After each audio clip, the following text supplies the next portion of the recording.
Vous faites bien de nous suivre pour rester informés. Bonsoir à toutes et à tous et bienvenue à ce 20h. Au sommaire, Roch-Marc Christian Kaboré à la présidence du FASO. Les mesures prises durant les 100 jours ont été jugées insuffisantes par le chef de file de l'opposition politique CFOP. Rencontre entre le ministre de l'Éducation nationale et les chefs d'établissements secondaires. Objectif, accorder les violons pour parvenir à une clôture brillante de l'année scolaire en cours en dépit des difficultés rencontrées.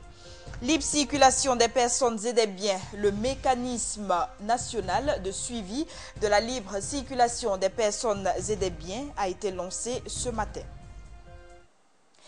Après 100 jours passés à la tête de l'État burkinabé, l'opposition politique estime que le parti au pouvoir ne s'est pas préparé à gérer le pouvoir d'État. Les opposants au régime actuel ont donné leur lecture des actions posées par le président Kaboré durant ces 3 mois. Pour le CFOP, au vu de ces mesures prises, il n'a pas été véritablement question. Il n'a plutôt été question que de faire du neuf avec du vieux. Suivant ce reportage de Mahmad Sangari. Les 100 premiers jours du régime Roch-Marc Christian Kaboré ont été insatisfaisants. C'est du moins l'avis du chef de file de l'opposition politique, CFOP. Il l'a consigné dans un mémorandum présenté à la presse ce mardi 12 avril 2016. On ne juge pas un mandat de 5 ans sur une action de 100 jours. Mais c'est une tradition politique que d'ausculter à la loupe les faits et gestes de tout nouveau pouvoir pendant les 100 premiers jours. Le jugement de l'opposition est sans appel. Le MPP s'est très bien préparé à conquérir le pouvoir d'État, mais il ne s'est pas préparé à le gérer.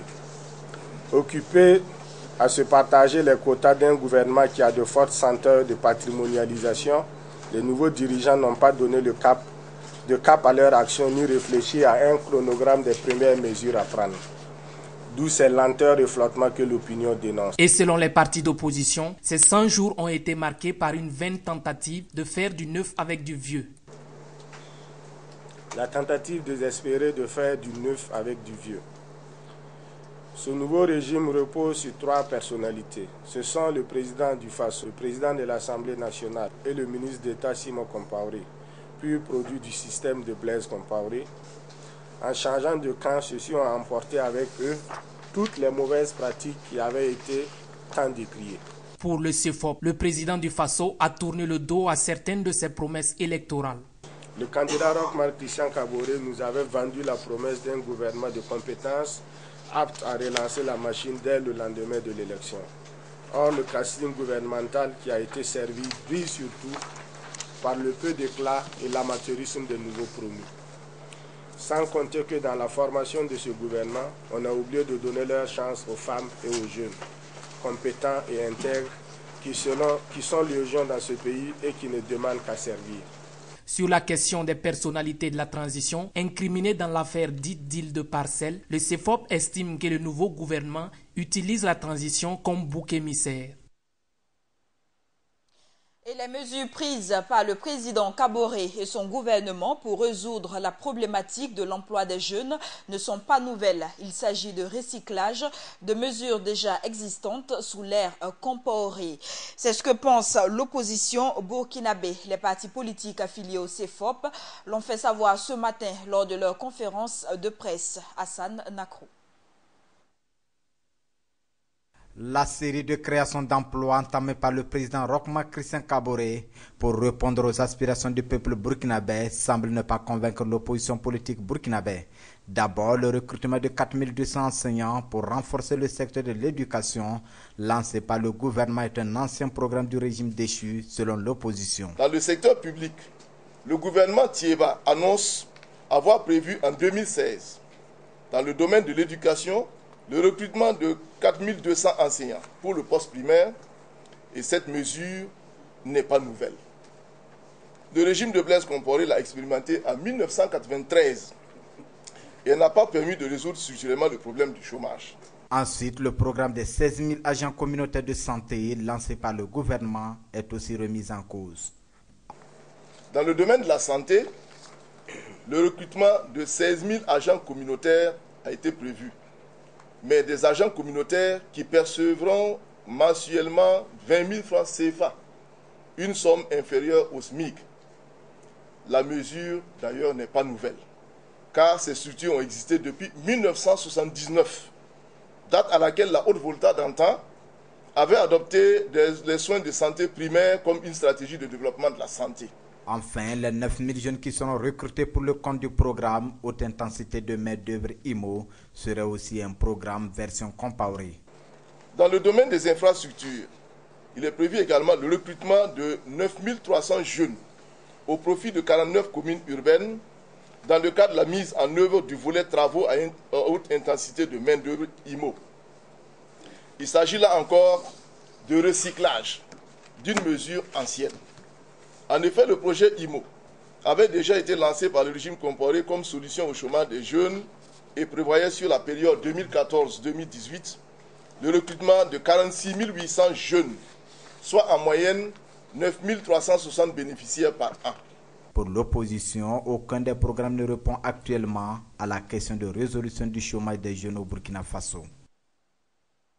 Et l'ONG Save the Children a aussi dressé ce matin le bilan des actions posées par le président Kaboré en 100 jours en faveur de la santé de la mère et de l'enfant. Sur 10, le chef de l'État a obtenu la moyenne de 6. Les responsables de l'organisation ont salué les acquis déjà engrangés avec les mesures de gratuité des soins pour la mère et l'enfant. Le reportage est d'Ibrahim Zongo. Le président du Faso, Roch-Marc Christian Kaboré, noté 6 sur 10 à seulement 100 jours de fonction par l'ONG Save the Children. En effet, dans le cadre de sa campagne pour l'accès gratuit aux soins par la mère et l'enfant, dénommée Ma Voix, la santé des enfants, cette ONG avait réussi à obtenir l'engagement signé de 7 candidats à la présidentielle de novembre 2015 pour la gratuité des soins maternels et infantiles. Malheureusement, il y en a qui ne sont pas arrivés à Kosiam, mais celui qui est arrivé à Kosiam aujourd'hui, il s'est engagé aussi et c'est pour ça qu'aujourd'hui nous avons la mesure. Donc au jour d'aujourd'hui, nous faisons le bilan de la campagne et comme nous l'avons dit dans notre présentation, c'est vraiment des premiers acquis. Parce que comme vous le savez, si on dit 100 premiers jours, c'est vraiment limite pour évaluer quelqu'un. Et pour nous, c'est les premiers acquis et nous les déterminons en termes d'acquis parce que nous voyons la mesure forte qui a été prise par le Conseil des ministres le 2 mars et nous avons suivi pour voir est-ce que ça sera effectif. Et effectivement, le 2 avril, nous avons travaillé avec le ministère de la Santé et le 2 avril, la mesure a été effective. Donc nous disons qu'aujourd'hui, nous avons des premiers acquis. Certes, les acquis ont déjà été engrangés, mais ce n'est pas encore le bout du tunnel pour Save the Children et ses partenaires, car une chose est d'annoncer des mesures fortes et une autre est de les appliquer. Mais ça n'exclut pas, comme on l'a parlé en salle, de contrôler toujours, d'aller sur le terrain, de voir l'effectivité de la chose, le bénéfice pour la population à la base. Ça, c'est très important pour nous, organisation de la société civile. Je pense que ça se fera vraiment avec l'accompagnement de tout le monde. Cette rencontre d'évaluation s'est déroulée en présence du secrétaire général du ministère de la Santé qui a salué le rôle joué par Save the Children et ses partenaires dans la mise en œuvre de la mesure de gratuité des soins. Il s'agit d'une coalition qui fait du bon travail, qui est même précurseur dans la mise en œuvre de ces mesures au niveau de 8 districts sanitaires dans les régions du Sahel, du centre-nord et de la beaucoup du monde. Les acteurs de la campagne Ma Voix, la santé des enfants, entendent compter sur la veille des populations et sur la presse pour dénoncer les manquements qui viendraient à s'inviter dans l'application de la dite mesure. Autre actualité, la coalition nationale de lutte contre la vie chère, la corruption, la fraude, l'impunité et pour les libertés CCVC a effectué une nouvelle sortie médiatique ce matin pour donner sa lecture de la situation nationale. Chrysogone Zougmoré, le président de cette coalition, a une fois de plus demandé le départ des troupes étrangères du Burkina. Face à la mise en place des Kogluego, la CCVC les appelle à agir dans le respect des droits humains. Elle a également déploré le fait que justice n'a pas été rendue sur les dossiers des martyrs de l'insurrection, ni celui des victimes du putsch manqué du 15 septembre 2015 et les dossiers antérieurs. La CCVC qui s'inquiète également des libérations provisoires de certaines personnes inculpées dans le cadre des procédures judiciaires enclenchées. Le ministre de l'Éducation nationale, Jean-Martin Coulibaly, a rencontré au lycée Saint-Viateur ce matin les responsables des établissements secondaires. Et c'est à bâton rompu que les échanges entre les deux parties se sont déroulés. Le compte-rendu est de Cheikh Omar Bandaogo. Quand il arrive pour rencontrer les chefs d'établissement secondaire du Burkina Faso, le ministre de l'Éducation nationale et de l'alphabétisation est accueilli par des applaudissements des élèves de l'établissement dans lequel se tient la rencontre. Mais le mouvement ne sera pas suivi par les dirigeants d'établissement. Le protocole de bienvenue exécuté, place aux échanges, et les mots sont nombreux à être relevés. Il nous avait été dit que un décret présidentiel allait donc donner les conditions d'organisation des examens blancs dans les établissements du Burkina Faso. Nous avons depuis longtemps déploré l'abandon des établissements aux mains de ces élèves ou ces soi-disant élèves qui circulent à tombeau ouvert et qui rentrent dans les établissements qui perturbent les cours. Le ministre Jean-Martin Coulibaly tente à son tour de donner des éléments de réponse aux préoccupations des acteurs de l'éducation. J'ai eu à m'exprimer là-dessus. Il n'y a aucun texte au Burkina qui organise ces examens blancs. C'est des initiatives pédagogiques que prennent les enseignants pour préparer les élèves aux examens réels. Donc nous ne pouvons pas recommander de payer tel ou tel montant à quelqu'un. Il n'y a pas de base pour cela. Et sur la question de l'incivisme en milieu scolaire? Depuis les élections de 2010, le pays était dans une espèce quand même de contestation. Je note que c'est les relents de cette habitude-là qui perdure. Tout compte fait, le gouvernement entend gérer ces mouvements avec le plus de tact possible sans passer par la répression. Cette rencontre entre le ministre en charge de l'Éducation nationale et ses collaborateurs, qui serait une tradition, avait pour objectif d'accorder les violons pour parvenir à une clôture brillante de l'année scolaire en cours, en dépit des difficultés rencontrées. 1h30 pour convaincre des actions qui sont menées pour la résolution des problèmes. Un temps insuffisant pour tout prendre en compte. Une auto-rencontre sera donc programmée, foi de Jean-Martin Coulibaly. Et la gendarmerie nationale qui communique sur certaines procédures judiciaires souvent très mal connues du public. Face à la presse, à la gendarmerie de Koudougou, hier, les Pandores ont expliqué certaines procédures allant de l'interpellation, la garde à vue et bien d'autres aspects. Le reportage de Viviane Bama. Lever le voile sur les procédures judiciaires en matière d'arrestation, de perquisition ou encore de garde à vue, voici l'objectif premier de cette visite guidée aux allures de conférence de presse à la gendarmerie de Koudougou.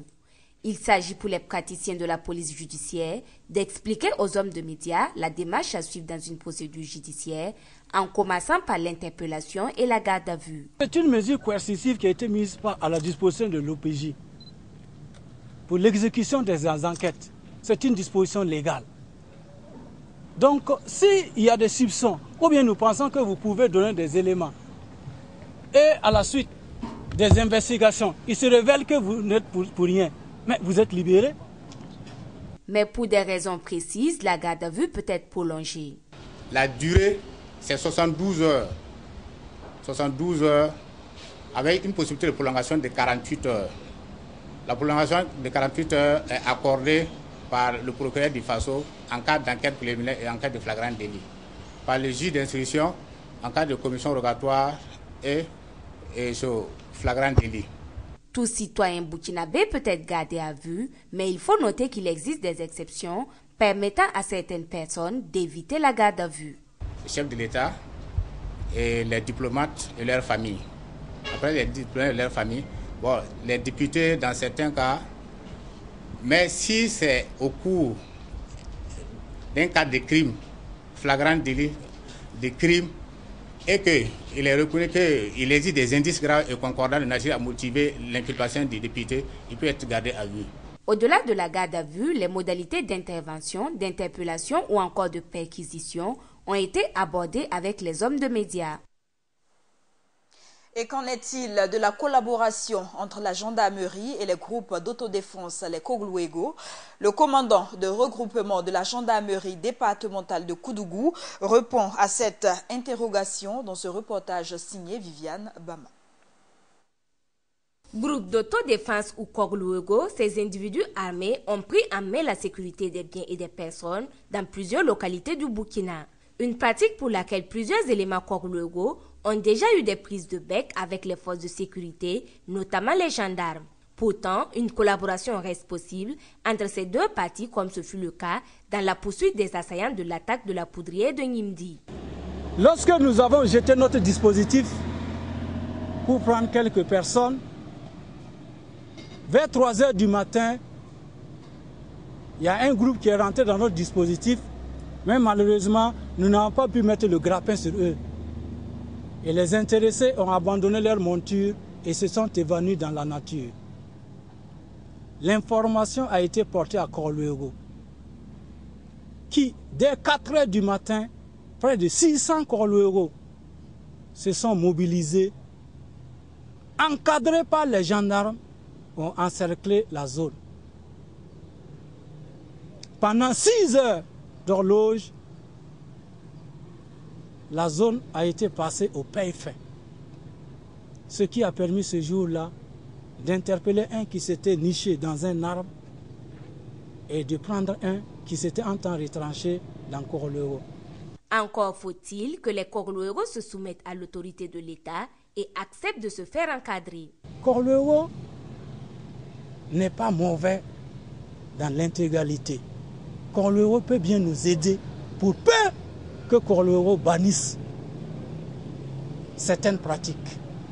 Si Kogluego accepte d'être encadré, si Kogluego accepte de se soumettre aux lois de la République, si Kogluego se départit donc de certaines pratiques, je pense que ça sera un plus pour les forces de sécurité, car rien ne pourra donc nous échapper. En attendant que cela se concrétise, Kogluego et Pandor se regardent en chien de faïence, chacun agissant de son côté pour assurer la sécurité des populations. Poursuivons ce journal avec cette information. Le mécanisme national de suivi de la libre circulation des véhicules de transport des personnes et des biens a été lancé ce matin en présence de plusieurs acteurs. Jusqu'au 14 avril, ces participants vont réfléchir à comment rendre plus effective cette libre circulation dans l'espace CEDEAO. Plus de précisions dans cet élément d'Hassan Nakrou.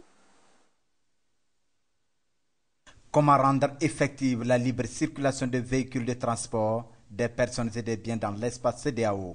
C'est ce à quoi les acteurs du domaine, composés de la douane, des eaux et forêts et des transporteurs, s'activent à trouver réponse à travers ce lancement du mécanisme national de suivi de la libre circulation des véhicules de transport, des personnes et des biens.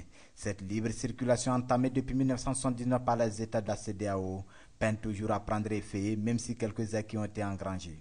Et d'importants acquis sont aujourd'hui visibles, notamment la suppression du visa d'entrée, le droit de résider, de s'établir reconnu aux citoyens de la communauté, le carnet de voyage CEDEAO, le passeport CEDEAO et récemment la carte d'identité biométrique. Malgré ces acquis, d'énormes innovations sont envisagées pour rendre plus fluide et sécurisée cette circulation des personnes et des biens dans les différents gares de la douane, des eaux et forêts et des sociétés de transport, d'où la tenue de ce séminaire. Désormais, dans ces gares, des contrôles seront effectués de manière professionnelle, à l'aide de documents harmonisés que sont le manifeste électronique des passagers, les fiches de fouille de la police, de la gendarmerie et des eaux et forêts. Tout ceci devrait permettre une traçabilité du mouvement des populations. Car, comme vous le savez, nous évoluons dans un contexte sécuritaire difficile. Prévu pour durer 48 heures, les participants seront dotés à la fin de ce séminaire des appareils de lecture de documents de voyage et de moyens logistiques pour des missions de terrain afin de renforcer la sécurité des États, mais aussi rendre fluides les axes routiers. Parlons à présent de l'UEMOA. 17 milliards de francs CFA, c'est l'aide budgétaire de la France à l'UEMOA. La convention conclue est destinée au financement du programme économique régional de l'organisation au titre des années 2012-2013. La signature de cette convention s'est déroulée entre le président de la commission de l'UEMOA, Cheikh Hadjibou Soumaré, et le ministre français des Finances et des Comptes publics, Michel Sapin. Les 301 travailleurs licenciés de la mine de Belaourou réclament leurs droits après une longue bataille judiciaire qui n'est jusqu'à présent pas finie. À Boran des pancartes, ils ont manifesté ce matin devant la société minière. 2 milliards de francs CFA, c'est le montant que doit verser cette société à ses ex-employés selon ces derniers. Des précisions avec Ibrahim Zongo. Et encore des manifestations au siège de la Société des mines de Belaourou. Pour cause, le feuilleton judiciaire qui oppose les ex-travailleurs de la dite société à leurs anciens employeurs depuis 2014 est toujours d'actualité. Aujourd'hui, on est venu se faire entendre. On veut faire comprendre à la société qu'elle n'est pas au-dessus de la loi. Quand elle a des décisions de justice, elle doit s'exécuter. On veut faire un appel aussi aux autorités pour leur faire comprendre qu'aujourd'hui, on ne veut plus de justice corrompue. On ne veut plus des prises de parti dans les décisions de justice. Aujourd'hui, on ne parle plus de réclamations, on parle de nos droits, puisque la justice nous a donné droit aux primes de panier, primes de cas, les jours fériés. Et aujourd'hui, on a estimé à 2 milliards l'ensemble des montants que la société doit à 301 ex-travailleurs. Les 301 ex-employés concernés par le licenciement qu'ils jugent du reste abusif disent ne rien comprendre de ce qu'ils appellent entêtement de la société face aux décisions judiciaires qui enjoignent la mine de s'exécuter. La première décision a été donnée il y a déjà une année de cela. Et la société a posé un problème d'exécution. Donc ils nous ont emmenés en référé. Il y a une seconde décision qui a été donnée par le tribunal du travail. La société a encore fait appel. Ensuite, la cour d'appel nous a encore donné raison en confirmant la décision du tribunal du travail. Cependant, la société des mines de Belaourou refuse toujours de s'exécuter. Puis, selon ces manifestants, ils ont été surpris que la société, au lieu de s'exécuter, intente un pouvoir en cassation pour un souci d'exécution. On ne va pas lâcher l'affaire. Déjà, on a une décision de justice qui doit tomber le jeudi après-demain. Voilà, donc on espère que la décision va être en notre faveur. On espère surtout que le juge va dire le droit. Voilà, si ce n'est pas le cas, on va continuer à protester et on va se faire entendre plus haut. Quant aux responsables de la société que nous avons approchés, eux disent ne pas vouloir s'exprimer car étant en attente de la décision du pouvoir en cassation. Le collectif citoyen pour l'agroécologie interpelle les Burkinabés sur la propagation d'éventuelles nouvelles culture OGM élaborée par la firme Monsanto. Il invite les uns et les autres à être vigilants et à ne plus subir les conséquences des OGM. Et pour barrer la route à l'introduction de ces cultures, le collectif compte organiser très prochainement des rencontres internationales de résistance aux OGM. Le reportage est de Viviane Bamba. En janvier 2016, le Burkina Faso annonçait l'abandon de la culture du coton bété commercialisé par la firme Monsanto au regard des insuffisances constatées. Un superfuge que dénonce le collectif citoyen pour l'agroécologie, CCAE. Le collectif citoyen pour l'agroécologie, principal fer de lance de la lutte contre les OGM, se doit de mettre en garde le peuple. Le coton OGM a été un échec cuisant pour Monsanto. Mais la firme prépare déjà de nouvelles cultures OGM pour envahir notre pays et l'Afrique. Nous devons tirer les enseignements de l'expérience du coton bété afin de ne plus jamais subir les catastrophes engendrées par les OGM de Monsanto. Pour le CCAE, l'arrêt du coton bété est loin de faire reculer la firme qui expérimenterait déjà d'autres cultures. La firme travaille à proposer un nouveau coton bété prétendu amélioré. De plus, Monsanto finance la recherche pour produire des semences de niébé, de sorgho et de maïs OGM pour envahir le Burkina Faso de ces semences incontrôlées et incontrôlables. Si le coton bété recule, Monsanto continue à avancer dans l'ombre. Et afin de stopper cette avancée de Monsanto, le CCAE, avec l'appui de ses partenaires, organisera les rencontres internationales de résistance aux OGM qui se tiendront du 22 au 24 avril 2016. Les RIR OGM de Ouagadougou ont donc parmi ses objectifs la convergence des luttes contre les OGM au Burkina Faso, en Afrique et dans le monde. Ces rencontres auront aussi pour objectif de proposer une synergie entre les marches africaines qui auront lieu lors de la journée mondiale des marches contre Monsanto et les OGM le 21 mai prochain. En 2015 déjà, le CCAE avait organisé une marche internationale au cours de laquelle un mémorandum avait été remis aux autorités de la transition pour l'obtention d'un moratoire de 10 ans sur les OGM. Du nouveau dans les médias burkinabés, un nouveau mensuel catholique d'information générale vient de voir le jour. Duk in Altoum ou encore Aller au large est le nouveau média d'information édité par l'archevêché de Ouagadougou. Sa première parution est en principe attendue demain dans les kiosques à journaux. Ce journal a été présenté ce matin aux hommes de médias en présence de Gaël Rodrigue. Duk in Altoum ou Aller au large, c'est le nom du tout nouveau bulletin d'information édité par l'archevêché de Ouagadougou. Le lancement du mensuel d'inspiration chrétienne a eu lieu ce 12 avril 2016 en présence de l'archevêque de Ouagadougou, le cardinal Philippe Ouedraogo. Nous baptisons ce journal Duk in Altoum. C'est une expression latine et évangélique, puisqu'elle vient de Jésus lui-même, qui signifie aller en eau profonde, aller au large. Voilà, avancer en eau profonde, aller au large.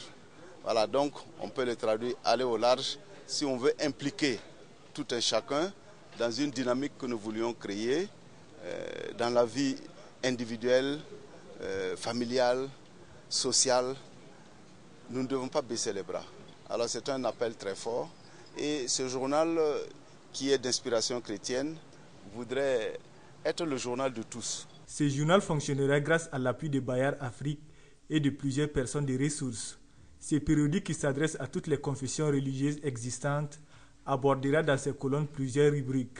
Ce mensuel comporte différentes rubriques, notamment la rubrique Église-Société, c'est-à-dire cette rubrique va traiter des faits de société avec pour miroir l'Église, ou encore des faits d'Église avec pour miroir la société. Il y aura la rubrique Église universelle qui va traiter justement des questions de l'Église dans le monde, notamment des questions portées par le Vatican ou par le pape lui-même, ou encore par des institutions représentant l'Église de façon internationale. Et nous traitons aussi les questions de foi. Questions de foi, ce sont des questions que des lecteurs ou encore des personnes de la société civile, notamment des musulmans ou des non-catholiques ou des catholiques, se posent même sur l'Église catholique. La question peut venir d'un musulman qui veut savoir pourquoi dans l'Église catholique il n'y a pas de femmes prêtres. Eh bien, nous allons porter ces questions-là auprès de théologiens, auprès de personnes qui ont étudié la Bible comme science et qui vont porter les réponses à ces personnes-là. L'apparition du tout premier numéro de Duk in Altoum est attendue au soir de ce 12 avril 2016. Elle sera dans les kiosques à journaux, les librairies et chez les revendeurs habituels au cours de la semaine au prix de 500 francs CFA. Parlons à présent réconciliation nationale en Côte d'Ivoire, le FPI, le Front populaire ivoirien, qui demande au gouvernement de ne pas, je cite, judiciariser le retour des exilés. Le parti de Laurent Gbagbo a exprimé aujourd'hui son soutien à la prochaine mission qui sera conduite par la ministre de la Solidarité auprès des exilés ivoiriens au Ghana. Un soldat français a été tué dans le nord du Mali. Il a trouvé la mort ce matin au cours d'une opération par l'explosion d'une mine contre son véhicule blindé. L'information a été rendue publique par la présidence française. Dans leur communiqué, le président Hollande a salué le courage et la ténacité des soldats français qui poursuivent leur mission pour conforter la souveraineté du Mali. Et c'est la fin de ce journal. Merci de l'avoir suivi. Très bonne suite des programmes de Burkina Info.